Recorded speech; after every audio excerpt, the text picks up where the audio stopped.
Welcome, kind hearts who crave the truth beneath the glitter of fame. Welcome to your safe harbor, Turkish series stars. There are times when words stop being noise and start to feel like a heartbeat in unison, traveling through the screen to meet us where we really live. There are lines that, voiced by a public figure, no longer sound like distant anecdotes but become mirrors in a dim hallway, catching our own faces as we pass. Today we step into the hush of a confession barely above a whisper. We talk about why timing can be everything, and why that single admission reopened the most delicate and never fully sealed chapter connected to Demet Özdemir. Before we embark on this intimate journey with one of the brightest names of our time, show your belonging to this community. Subscribe, tap that bell so you feel every pulse of this story, and, if you want to support heartfelt storytelling, hit the join button with conviction. When Yaman described walking into a home that did not answer back, his words carried the heaviness of years no headline ever counted. It did not sound like a dramatic cue or a planned reveal. You could sense the pause, the breath before the truth arrived, the moment where image gives way to a human voice. This was not a star on a press day, grinning on command and delivering polished lines. This was a man doing something rare in public life, turning inward while the world watched. Imagine the obvious picture of Cannes' life: packed sets, jet-lagged flights, feverish energy on location, fans waiting at hotel doors with banners, photoshoots that end when the sun is long asleep, interviews that stretch until words lose their edges. On paper, it reads like a flawless ascent. But then the lights cut out, the driver drops him at the entrance, and there's a hallway with his jacket on the same chair, exactly as he left it that morning. No voices from the kitchen. No second coat on the rack. Fame can make an apartment larger, but it cannot make it warmer. When he admitted that the quiet started to press on him, people felt recognized, not entertained. It was not a scandal, not a fight, not a rumor engineered to trend. It was the most familiar contradiction of modern life, surrounded by faces, yet somehow alone.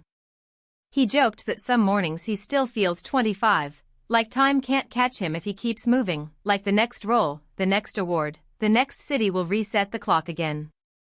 Then, softer, he acknowledged what every clock does: it keeps going without asking. The mid-30s are not old, but they are the years when you start measuring not the trophies in the cabinet but the shelves that remain empty at home. That's when the questions begin to gather like mail on the table. What did I choose? What did I delay? What did I let slip by because I believed I owned the schedule of my life? You could hear in Cannes' voice the opening chapter of that fragile, necessary inventory. Why did his reflection strike so deeply across the feeds?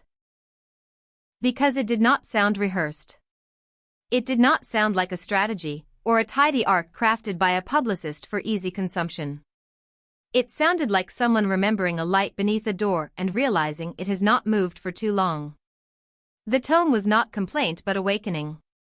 Not a rebellion against fate, but a willingness to look at reality without flinching. That surprised people in the best way. It made them pause and breathe in a new rhythm. The comments did not bite, they embraced.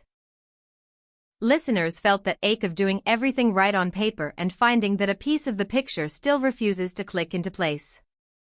Look at the shift in celebrity language lately.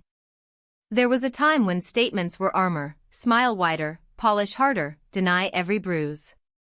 Now a gentler vocabulary is slipping in. Vulnerability is edging out volume. Reflection is replacing performance. And Can, whether he planned it or not, has become a face of that change. He did not amplify his voice. He did not throw blame.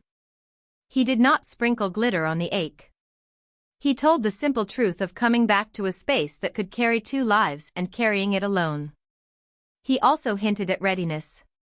A sentence passed like a door left not fully closed, letting the light spill into a corridor we weren't sure we would see again. He said he can picture the steadiness that forms when you choose a person, the rhythm that makes the word home sound like a promise instead of an address. It wasn't grand. It wasn't definitive. But it had the edge of realization: later is not always safer, and the chance we store away for tomorrow does not wait forever. And then, inevitably, conversations drifted to Demet Özdemir. How could they not? Her name is stitched into the fabric of how the public imagines his off-screen universe. Their onset spark lit imaginations across continents. Their pauses in public life were analyzed with the patience of devoted readers. If Can was talking to the echo of an empty apartment, people wondered if he was also speaking to a name that still rings when whispered. Was he measuring only loneliness, or was he also measuring a door he once closed quietly and now wonders if he should open? The feeds divided into their familiar constellations. One camp felt regret in his tone and treated it like an invitation to re-watch every glance, every backstage clip, every award night where their paths crossed. The other camp said not every reflection is a request for reunion, that sometimes growing up means honoring a bond without dragging it into today. Yet the whispers swelled, because for many, Can and Demet's story sits at that fragile crossroads where timing and luck negotiate. The right person, the wrong season. Two careers that asked for everything and, while being fed, left little quiet for something tender to take root. It's easy to forget that solitude can begin as a chosen posture. Can valued his freedom. He guarded his private life with rare resolve.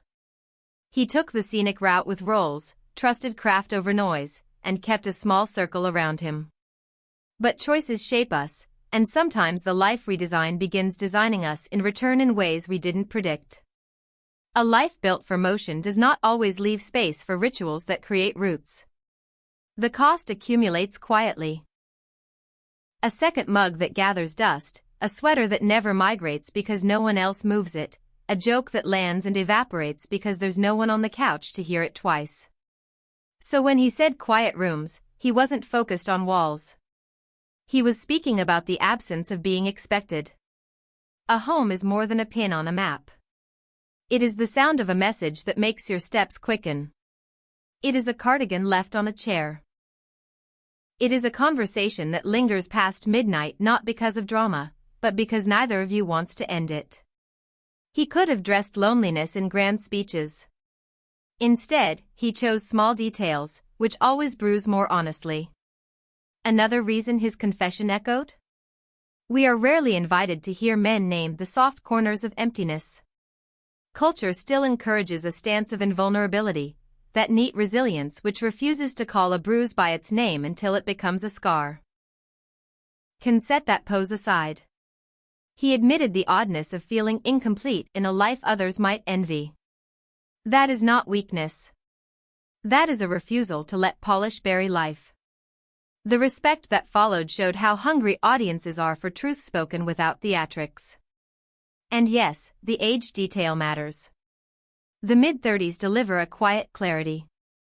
You count premieres and flights, you scroll your own highlights, and see how high they stack. You also notice the anniversaries that never materialized because there was no us to celebrate them. Hearing Can say he sometimes feels young enough to outrun time, and then hearing him concede that time wins anyway, was like watching someone find the switch that lights tomorrow. Not an ultimatum, but a promise to stop pretending the emptiness will fix itself because he works hard and means well. As the interview spread, fans did not turn cruel. They turned gentle. You could spend minutes scrolling and find almost no harshness. They called him grounded, reachable, surprisingly near. They found not only a star but a reflection. This is the twist fame rarely anticipates. Vulnerability can deepen affection more than the glossiest campaign. He did not break down.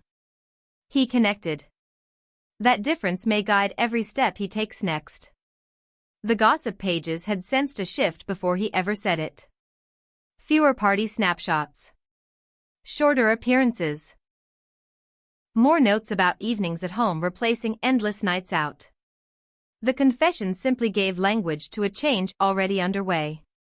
A slower tempo has its own music. It invites long calls, simple meals cooked at home, a calendar that leaves room for what might happen. If this is the beginning of a new chapter, it is deliberate, not a stunt designed to trend. So where does Demet Özdemir stand in the breeze of this storm? Some will forever believe that every syllable has her silhouette behind it. That the memory of what glowed on camera flowed beyond the frame, and that he is now circling back to feelings he had no words for then.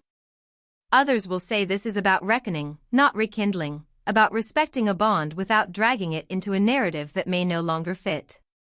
What is unmistakable is that her name lives inside his story in the hearts of millions. When he talks about presence and partnership, when he allows the word marriage to float without fear, many quietly imagine her outline in that picture.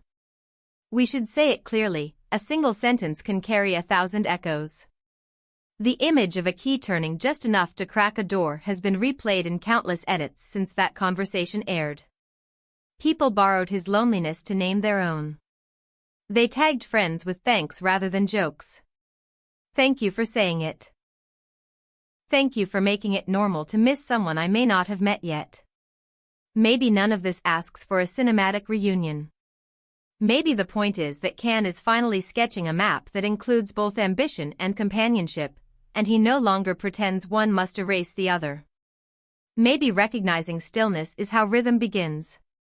Or maybe this is simply what maturity does, quietly moving priorities until warmth has room to settle. He promised nothing but attention, attention to his needs, to the patterns that sustain a life rather than inflate a legend. And still, it is impossible to ignore the romance threaded through the hopes of fans. They remember sparks. They remember the laughter that seemed to tumble out of them without effort. They remember how a look could feel like dialogue. And if he is speaking about rings without superficiality, about a home that can hold more than one heartbeat, who can blame them for picturing the woman whose name sits beside his in so many hearts? Whether or not that is where this leads, longing is the reason this story refuses to fade. Here is what matters most. Honesty hits harder than spectacle. A man walked us through an ordinary night and made it luminous by telling the truth about how it felt. No theatrics, no planted tears, no staged cliffhanger. That is why people won't stop talking. Because when the crowd dissolves, the camera powers down, and the car door thuds closed, we all face the same question he finally voiced: is there someone waiting to hear about the day? And you, friends of Turkish series stars, who is waiting for you when the lights dim? Do you think Can's words were a message in a bottle meant for someone very specific? Tell us in the comments, because your voice gives this space its pulse. If you felt the care and depth with which we approached this universal ache, please like and share this video. And if you want to be the guardians of these journeys and help us keep exploring the soul with this tenderness, we invite you to click join. Your support is the candle in our window. Thank you for being here. Until the next video, where feeling always leads the way.